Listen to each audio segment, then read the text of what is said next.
নতুন সরকার গঠিত হওয়ার পরে মানুষের মধ্যে যে একটা নতুন আশার সঞ্চার হয়েছে, এইবার একটা পরিবর্তন হচ্ছে। প্রতিদিন দেশে কিন্তু আবার ধর্ষণের ঘটনা বাড়তে শুরু করেছে। এমন ইস্যুগুলো নিয়ে হচ্ছে যেটা আপনি যা চাচ্ছেন ওই স্পিরিটকে আঘাত করছে। প্রতিদিন দেশে কিন্তু আবার ধর্ষণের ঘটনা বাড়তে শুরু করেছে এবং এটা নিয়ে কথা হচ্ছে। তো এই সবকিছু মিলে আপনি কি দেখেন? আসলে কি আমরা আইন শৃঙ্খলা পরিস্থিতি আবার পেছনের দিকে হাঁটতে শুরু করলো? এবং আরেকটি বিষয় আমরা লক্ষ্য করেছি যে আমাদের এখানে স্বরাষ্ট্রমন্ত্রী সালাউদ্দিন সাহেব বলেছেন যে রবিবারে, মানে আজকেই বলে, জুলাই নিহত পুলিশের তদন্তের বিষয়ে এখনো পর্যন্ত তিনি আসলে কোনো বক্তব্য দেন নাই। অথচ তার বক্তব্যের বিপরীতে নাহিদ ইসলাম একটি বিবৃতি ইস্যু করেছেন, বলেছেন যে করা যাবে না। এই সবকিছু মিলে আপনার কি মনে হচ্ছে আমাদের রাজনৈতিক পরিস্থিতি কালকে কোন দিকে যেতে পারে? মানে একসাথে কিন্তু আপনি ক্যানভাসটা অনেক বড় করে দিলেন। ক্যানভাসটা বড় মানে আমি পুরো দেশের একটা ছবি তুলে ধরার চেষ্টা আমি বলছি, যদিও বড় করেছেন, কিন্তু ক্যানভাসটা এক জায়গায় এনে একটা কথা বলা যায়। আমি কথাটা ওইরকম করে বলার চেষ্টা করবো। আমি মনে করি যে বড় কথা হলো কি, আপনি যা বললেন এইটা তো আমাদের জুলাই অভ্যুত্থানের লক্ষ্য ছিল আলটিমেটলি। আর আমি এরকমও বিশ্বাস করি যে আপনি যে আন্দোলনই করেন, যে অভ্যুত্থান করে, সবসময় লক্ষ্যটা থাকে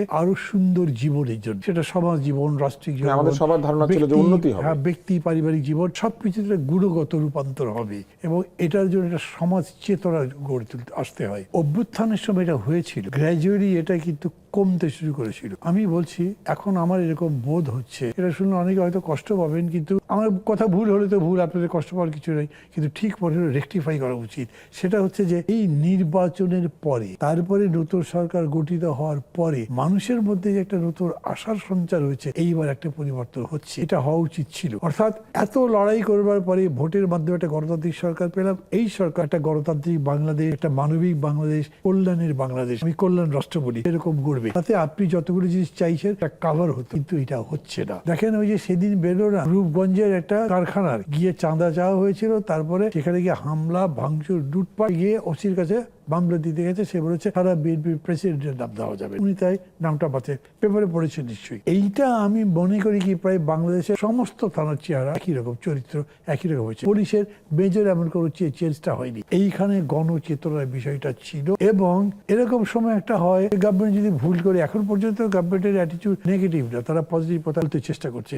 এই যে আপনি একটা ইফতার পার্টির কথা বললেন, ইফতার পার্টিতে প্রাইম মিনিস্টার গেলেন, এরকম কেউ আগে গেছে কিনা আমার মনে পড়ছে না। আমাকে, আমি তো ইফতার পার্টিতে গেছিলাম, ইফতার পার্টির পরে আমাকে কেউ বললো, ভাই এটা তো বাংলাদেশের প্রথম। আমি মনে করতে পারলাম যে কেউ গেছে কিনা। ইটস এ গুড সাইন যে উনি গেছেন। যাওয়ার পরে বক্তৃতা কিন্তু দুইজনই করেছেন, যদিও জামাতের যিনি প্রধান তিনি বেশি করেছেন এবং তিনি খুবই কোঅপারেটিভ একটা বক্তৃতা করেছেন। আমার কাছে মাঝে মাঝে মনে হয়েছে যে ঠিক অপোজিশনের টোন হলো না, একটু বেশি করে কম্প্রোমাইজিং। আর প্রাইম মিনিস্টার আসলে এই টাচ খুবই কম করেছে, উনি সাধারণভাবে বলেছেন ভালো। মানে তারপরেও তারা মিলে কিন্তু বলবার কথা, কমনলি যদি এই অ্যাপ্রোচ করে, আমাদের নিজেদের পজিশনের লড়াই আছে, কিন্তু এই বিষয়ে আমরা একসাথে কাজ করব। আপনি স্পেল আউট করেন, আপনি একটা প্রশাসন ঠিক মতো করবেন, এটা জনপ্রশাসন হয়, একটা পুলিশ করবেন যেটা জনবান্ধব হয়, এটার জন্য এই করবেন। এর বাইরে যদি কিছু ব্যতিক্রম হয়, দলবাজি নয়, চাঁদাবাজি নয়, কোনো কিছু আমরা অ্যালাউ করবো। একটা জাগরণের মতো যদি হতো, তাইলে এটা করতে পারতেন। আমি তো এটা অ্যাবসলিউটলি মিসিং দেখছি। ইস্যুগুলো নিয়ে হচ্ছে যেটা আপনি যা চাচ্ছেন ওই স্পিরিটকে